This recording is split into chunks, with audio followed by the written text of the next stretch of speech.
नमस्कार, आकाशवाणी से प्रस्तुत है समाचार प्रभात।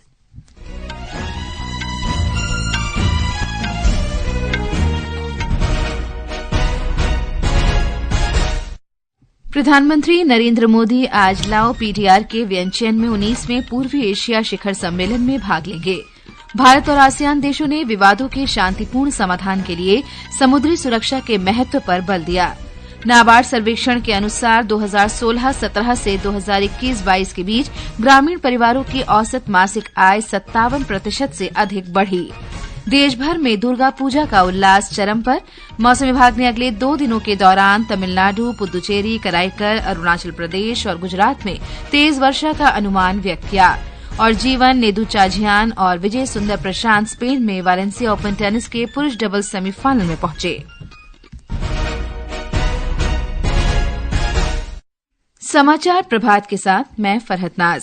प्रधानमंत्री नरेंद्र मोदी आज लाओ पीपुल्स डेमोक्रेटिक रिपब्लिक की राजधानी वियंचन में 19वें पूर्व एशिया शिखर सम्मेलन में भाग लेंगे। हमारे संवाददाता ने बताया है कि विश्व के शीर्ष नेताओं के नेतृत्व में ये सम्मेलन क्षेत्रीय रणनीतिक विश्वास निर्माण में योगदान करता है और प्रतिभागी देशों को क्षेत्रीय महत्व के मुद्दों पर विचार विमर्श का अवसर देता है।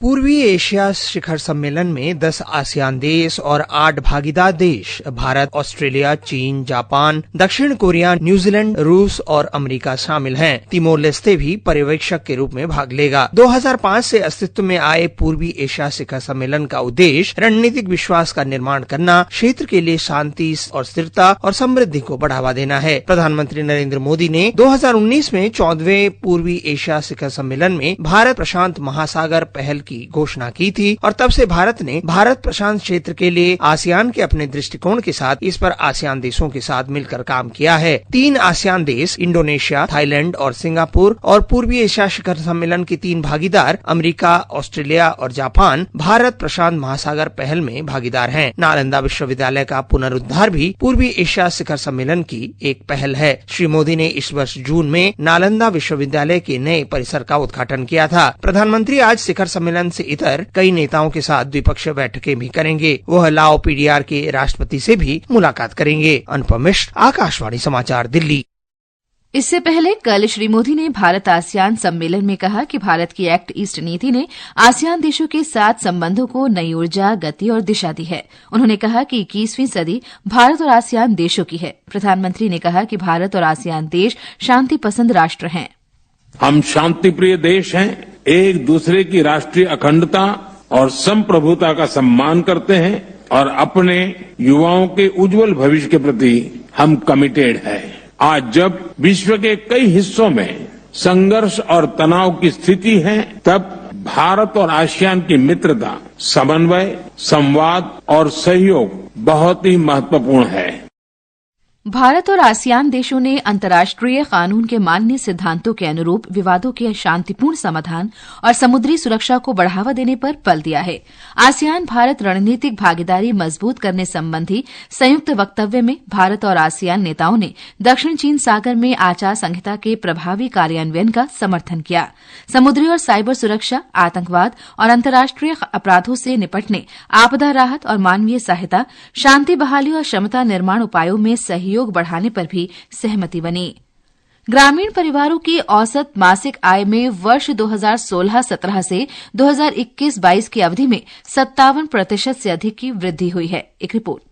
राष्ट्रीय कृषि और ग्रामीण विकास बैंक नाबार्ड के अखिल भारतीय सर्वेक्षण के अनुसार ग्रामीण परिवारों की मासिक आमदनी 2016-17 के 8,059 रुपए से बढ़कर 2021-22 में 12,698 रुपए हो गई। परिवारों के औसत मासिक व्यय में भी वृद्धि हुई और ये 6,600 रुपए से बढ़कर 11,200 रुपए हो गया। इस दौरान बचत में भी बढ़ोतरी हुई और ये 9,100 रुपए से बढ़कर 13,200 रुपए हो गई। ग्रामीण परिवारों के बीमा कवरेज में भी उल्लेखनीय वृद्धि हुई है। ये 25.5% से बढ़कर 80% तक पहुंच गई है। ग्रामीण किसानों के वित्तीय समावेशन विस्तार में किसान क्रेडिट कार्ड ने प्रभावी भूमिका निभाई है। पेंशन कवरेज में भी सुधार हुआ है और ये लगभग 19% से बढ़कर 23.5% हो गया है। समाचार कक्ष से शशांक कुमार।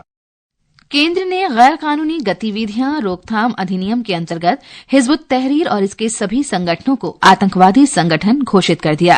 एक अधिसूचना में गृह मंत्रालय ने कहा कि हिजबुत तहरीर कथित तौर पर युवाओं को आईएसआईएस जैसे आतंकवादी संगठनों में शामिल करने के लिए कट्टरपंथी बनाने और प्रेरित करने तथा आतंकवादी गतिविधियों के लिए धन जुटाने में शामिल है। संस्कृति और पर्यटन मंत्री गजेंद्र सिंह शेखावत ने युवाओं से सांस्कृतिक राजदूत बनने का आग्रह किया।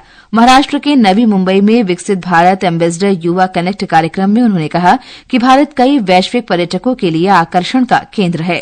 श्री शेखावत ने युवाओं और छात्र समुदायों से देश की संस्कृति, परंपराओं और मूल्यों के वाहक और संरक्षक बनने के लिए भी कहा। ये समाचार आकाशवाणी से प्रसारित किए जा रहे हैं। समाचार प्रभात में आपका फिर स्वागत है। देश भर में दुर्गा पूजा उत्सव का उल्लास चरम पर पहुंच गया है। शारदीय नवरात्र अनुष्ठान में आज महाअष्टमी और महानवमी पर मां दुर्गा के स्वरूप महागौरी और सिद्धिदात्री की पूजा की जा रही है।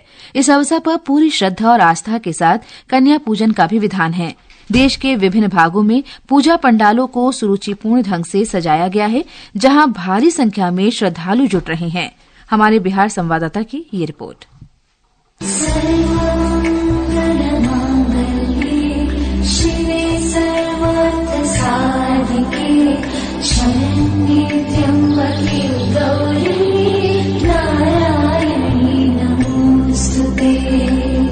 बिहार में दुर्गा पूजा की भव्यता विभिन्न पूजा समितियों द्वारा बनाए गए पूजा पंडालों के माध्यम से प्रकट हो रही है। आकर्षक रोशनी, लेजर शो और अलग अलग थीम पर बने पूजा पंडाल बच्चे, बूढ़े, जवान और सभी वर्ग के लोगों के लिए आकर्षण का केंद्र बने हुए हैं। इस बार पूजा समितियों ने केदारनाथ धाम, तिरुपति बालाजी मंदिर, स्वामी नारायण मंदिर, बुर्ज खलीफा जैसी इमारतों के मॉडल बनाए हैं। इन पंडालों में नक्काशी, सजावट, सौंदर्य, वास्तु और उनके तराशने का काम किसी भी मामले में मुख्य इमारतों से कमतर नहीं लग रहा है। पूजा के दौरान पंडालों के माध्यम से स्वच्छता के संदेश भी देने के प्रयास हो रहे हैं। धर्मेंद्र कुमार राय, आकाशवाणी समाचार, पटना।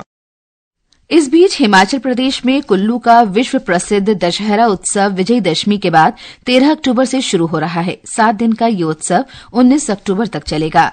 उधर तेलंगाना के हैदराबाद में ऐतिहासिक हुसैन सागर झील कल रात बतुकम्मा गीतों के साथ आतिशबाजी और लेजर शो से जगमगा उठा। राज्य सरकार ने 9 दिन के उत्सव के समापन पर सैदुल्ला बतुकम्मा का आयोजन किया था। तेलंगाना की संस्कृति और परंपरा का प्रतीक 9 दिन का सैदुल्ला बतुकम्मा उत्सव कल रात पूरे राज्य में झीलों और तालाबों के निकट संपन्न हुआ। इस अवसर पर देवी गौरी की पूजा अर्चना की गई। राष्ट्रपति द्रौपदी मुर्मू ने दुर्गा पूजा के अवसर पर देश विदेश के लोगों को शुभकामनाएं दी हैं। राष्ट्रपति ने कहा कि दुर्गा पूजा अन्याय पर न्याय और असत्य पर सत्य की जीत और साहस का प्रतीक है। ये पर्व देवी दुर्गा के प्रति पूर्ण समर्पण तथा सभी धर्मों के बीच एकता और सद्भाव को बढ़ावा देने का अवसर है। उन्होंने मां दुर्गा से एक ऐसे संवेदनशील और समतामूलक समाज के सृजन की कामना की जिसमें महिलाओं को समुचित आदर और सम्मान मिले। रक्षा मंत्री राजनाथ सिंह सेना कमांडरों के सम्मेलन में भाग लेने के लिए 2 दिन के दौरे पर आज सिक्किम पहुंच रहे हैं। इस सम्मेलन का उद्देश्य महत्वपूर्ण रणनीतिक मुद्दों और रक्षा तैयारियों पर विचार विमर्श करना है। दिल्ली पुलिस के स्पेशल सेल ने 200 किलो कोकीन जब्त की है, जिसकी अंतर्राष्ट्रीय बाजार में अनुमानित कीमत करीब 2000 करोड़ रुपए है। पुलिस ने बताया कि पश्चिमी दिल्ली के रमेश नगर इलाके से कोकीन जब्त की गई है। इस सिलसिले में अब तक 7 लोगों को गिरफ्तार किया गया है। ये जब्ती उसी सिंडिकेट का हिस्सा है जिससे पिछले सप्ताह 500 किलो से अधिक कोकीन जब्त की गई थी। कोलकाता में आरजीकर मेडिकल कॉलेज और अस्पताल की जूनियर डॉक्टर के साथ दुष्कर्म और हत्या के खिलाफ आमरण अनशन में भाग ले रहे डॉक्टर अनिकेत महतो को हालत बिगड़ने पर कल रात अस्पताल में भर्ती कराना पड़ा। अनशन पर बैठे जूनियर डॉक्टर ने बताया कि अनिकेत की हालत कल सुबह से बिगड़ने लगी थी और उन्हें गहन चिकित्सा कक्ष में रखा गया है। आज अंतर्राष्ट्रीय बालिका दिवस है। ये दिवस दुनिया भर में बालिकाओं की लैंगिक समानता, शिक्षा और अवसरों के महत्व को रेखांकित करता है। एक रिपोर्ट। राष्ट्रीय बालिका दिवस लड़कियों को सशक्त बनाने और उनके मानवाधिकारों को सुरक्षित करने की तत्काल आवश्यकता पर प्रकाश डालता है। यह दिन दुनिया भर में एक ऐसा माहौल बनाने के लिए एक अनुस्मारक के रूप में कार्य करता है, जहां लड़कियां समाज में आगे बढ़ सकें, अपने भविष्य का नेतृत्व कर सकें और उसे आकार दे सकें। भारत सरकार ने लड़कियों को सशक्त बनाने के लिए बेटी बचाओ, बेटी पढ़ाओ, उड़ान और सुकन्या समृद्धि योजना जैसे कई कदम उठाए हैं। किशोर न्याय अधिनियम 2015 बच्चों की सुरक्षा को सुनिश्चित करता है। लड़कियों के भविष्य में निवेश वैश्विक समाज के सामूहिक भविष्य में प्रत्यक्ष निवेश है। सकलैन अख्तर, आकाशवाणी समाचार, दिल्ली। शिक्षा मंत्रालय ने कल विश्व मानसिक स्वास्थ्य दिवस पर राष्ट्रीय ऑनलाइन कार्यशाला आयोजित की। अखिल भारतीय आयुर्विज्ञान संस्थान एम्स दिल्ली के मनोरोग विभाग के प्रोफेसर डॉ राजेश सागर ने तनाव, चिंता और अवसाद जैसी समस्याओं का उल्लेख करते हुए कहा कि मानसिक स्वास्थ्य संबंधी 50% अनियमितताएं 14 वर्ष की उम्र से पहले ही उभर जाती हैं। शैक्षणिक दबाव, माता पिता का संघर्ष और डराने धमकाने की घटनाएं इसका कारण होती हैं। मौसम विभाग ने अगले 2 दिनों के दौरान तमिलनाडु, पुदुचेरी, कराईकल, अरुणाचल प्रदेश और गुजरात में तेज बारिश की संभावना व्यक्त की है। विभाग ने कहा है कि दक्षिण बंगाल की खाड़ी के मध्य भागों में कल एक चक्रवाती तूफान बनने की संभावना है। अगले 2 दिनों के दौरान पूर्वोत्तर, पश्चिम और दक्षिण प्रायद्वीपीय भारत में बारिश की भी संभावना व्यक्त की गई है। बिहार सरकार ने बाढ़ राहत अनुदान के रूप में 3,21,000 परिवारों के बैंक खातों में 225 करोड़ रुपए से अधिक की राशि सीधे अंतरित की है।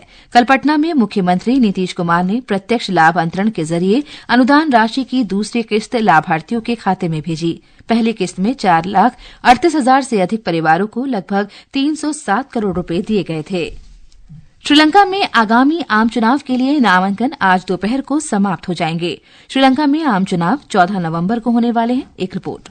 राष्ट्रपति चुनाव के संपन्न होने के कुछ ही सप्ताह बाद श्रीलंका आम चुनावों के लिए कमर कस रहा है, जो निर्धारित समय से 11 महीने पहले संसद के भंग होने के कारण आवश्यक हो गए हैं। 4 अक्टूबर को शुरू हुई नामांकन प्रक्रिया आज दोपहर तक पूरी हो जाएगी। चुनाव आयोग के अनुसार कुल 33 स्वतंत्र समूहों और राजनीतिक दलों ने आम चुनाव लड़ने के लिए नामांकन जमा कर दिया है। 22 चुनावी जिलों से 196 सदस्य और राष्ट्रीय सूची से 29 सदस्यों को चुनने के लिए 14 नवम्बर को मतदान होंगे। अहमद मोइन फारूकी, आकाशवाणी समाचार, कोलंबो।